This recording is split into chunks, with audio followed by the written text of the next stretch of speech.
About a month ago, this guy, Muhammad Nazim, stood up during a Islamic lecture in front of a crowd of about 11,000 people during the Q&A section of the lecture, and asked a question. He stated, even though I was raised in Islam, my parents are Islamic, I just can't buy into the bullshit. I can't buy into the religion. So what should happen to me in this country?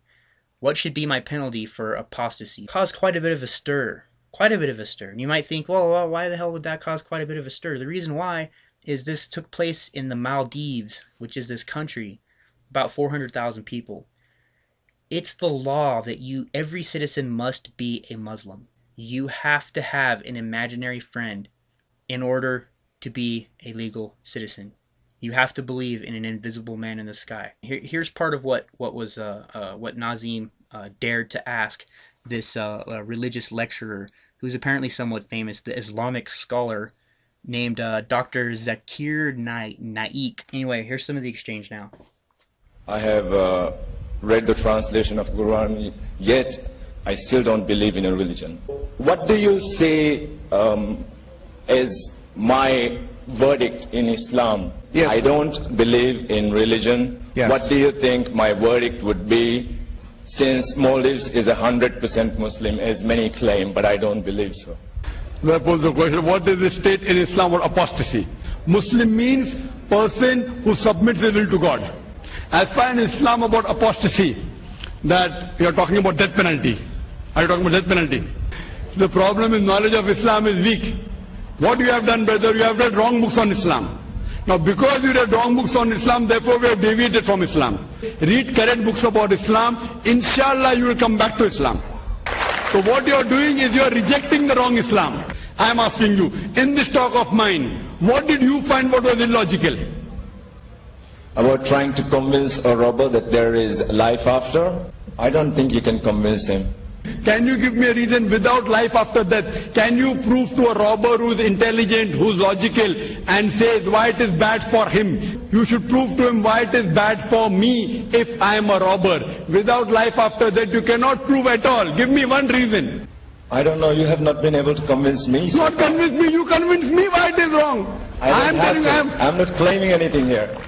After all that had taken place, and even partly during it, people were already yelling things like, behead him, kill him, glory to Allah. By the time he finished and was walking back to his spot, there, a crowd within the crowd had already gathered that was yelling things at him. And while the police were trying to escort him out of the area, he was physically attacked and roughed up. Actually physically attacked, just for saying that he doesn't believe in Islam. They get his ass out of there. They rush him over to some police headquarters. The crowd gathers up outside the police headquarters and demands that he be handed over so they could behead him, so they could cut his head off of his neck, merely for saying that he doesn't believe in their stupid bullshit. This is what happens, people, when you have the government enforcing or endorsing one religion over the rest of them. Even in our country now, there's been this push to make the word secular a dirty word, to make it an insult. You call someone secular, it's insulting, I can't believe they're secular. You're dirty secularists. This is the reason why. When you have the government running around endorsing a religion, when you have them basically being the pusher for this religion and everyone has to comply, you have this. These are the things that happen. You're a Christian and you practice your Christianity because we're a secular country, because we have a secular government. There are plenty of Christians who are secularists and who will believe in a secular government. It just means that the government and religion do not mix. And when I see shit like this, it's like, man, because these people, their minds are so, all they can think about is, I want Christianity taught in school. I want it, blah, blah, blah, in the public, They can't, because that's what they believe and that's what they like.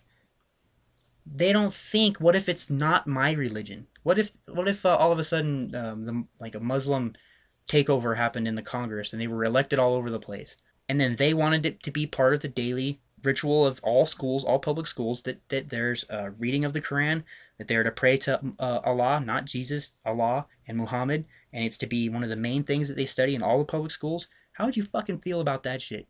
But you can't put yourself in the other guy's shoes. Well, put yourself in this motherfucker's shoes, because look what happened to him. They want to cut his head off of his neck. Now, in the next couple of days, they brought in Islamic counselors to speak to Nazim and talk to him and show him where he went, astray. Anyway, after several days of this and the crowd yelling to behead him and shit, he all of a sudden realized, oh, I was mistaken. I am a Muslim. I can't believe I was all led astray. Whoops. And this is probably after, prosecution threatening him with, prosecuting him and throwing his ass in jail or putting him to death. So, Nazim, I applaud you for telling them what they want to hear. I do the same thing, brother. Just keep doing it. Tell them that you would suck the Prophet Muhammad's dick. You think Allah is awesome and he's, there for you and he's anything you can do. Tell them their religion is the most peaceful, awesome, tolerant religion in the whole world. Anything you need to tell them to keep them from killing you. Just keep feeding them the bullshit, man. You have to, dude, or they're gonna fucking eat you alive, dog. They're gonna fucking kill you, dude. They're gonna tear your head off of your neck, man. Obviously, Nazim, when he was engaged with this speaker, he knew how to handle some of the arguments, the theist arguments. So he obviously Nazim has been on the internet. He's watched debates. He's read into things. He's read into the probably both sides of the issue. He doesn't fucking believe in Islam because they threatened his ass. Obviously, he doesn't believe it. In this situation, man, you just got to keep feeding them bullshit, dude. Because that's what they believe in, is bullshit. From what I understand, Nazim is still in custody. They're saying they're going to hold him until they can decide what they're going to charge him with, even though he's renounced his statements and is a Muslim now. They're probably still going to charge him just for speaking out publicly. If anyone knows any updates on this or what's going on with Nazim, if anyone's interested or knows how we can start some kind of campaign to try to get them to free his ass, to let him go, I'm down to join it. I'm down to, I wish we could, I want to do something about this. I don't have a lot of money, but dude, I have time. I'll put my time into this to help this motherfucker out, because I feel like, what the balls that it took for this guy to stand up in this intolerant, backwards, de-evolved, throwback, Stone Age, caveman bullshit, ignorant, oppressive, totalitarian, Barney Rubble-ass, dogmatic simpleton of a fucking country that he lives in. The balls to stand up in front of these people, and challenge this guy, because obviously you could see the smugness of this Dr. Zakir Naik. He's just so smug and so, like, dude, you should come on over here, Dr. Zakir Naik. You're a fucking Islamic scholar. You're a well-known, famous Islamic scholar. I'm sure you have some type of education. I'm sure that education involved studying ancient fucking bullshit holy books full of nonsense tales about fantasies and leprechauns and unicorns and whatever else. I'm sure you're an educated man and you have some level of discipline. Dude, come over here and do a debate or a talk or something with someone who knows what they're talking about. Dude, come over here and do a debate or talk with me. I'll debate your ass. And I'm a fucking not who you need to be afraid of in the debate department. I'm just some dumbass on YouTube that has his own channel. Dude, I would love to fucking have a conversation with this fucking nutjob asshole piece of shit motherfucker. Like, seriously, I'll go toe-to-toe with this asshole and fucking have a discussion, a debate, whatever. But dude, you come over here or onto some other neutral place where there isn't a crowd that wants to kill and tear off heads, then yeah, I would love to debate this asshole, like, seriously. Because clearly this guy was not used to being challenged.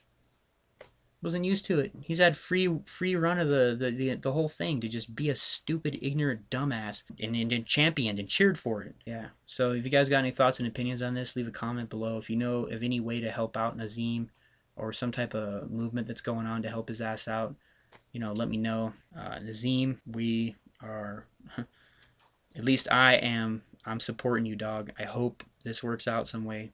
Because they can't control your mind, man. You may have to fucking do a little song and dance and play the fiddle for him. You need to get the hell out of the Maldives, man. Free Nazim. Thank you for watching. I'll see you guys in the next video. Oh, damn, I really need to get a haircut. I look like Tilesen. I look like Survivor Man starring Rachel Maddow. The white fro is definitely not working out.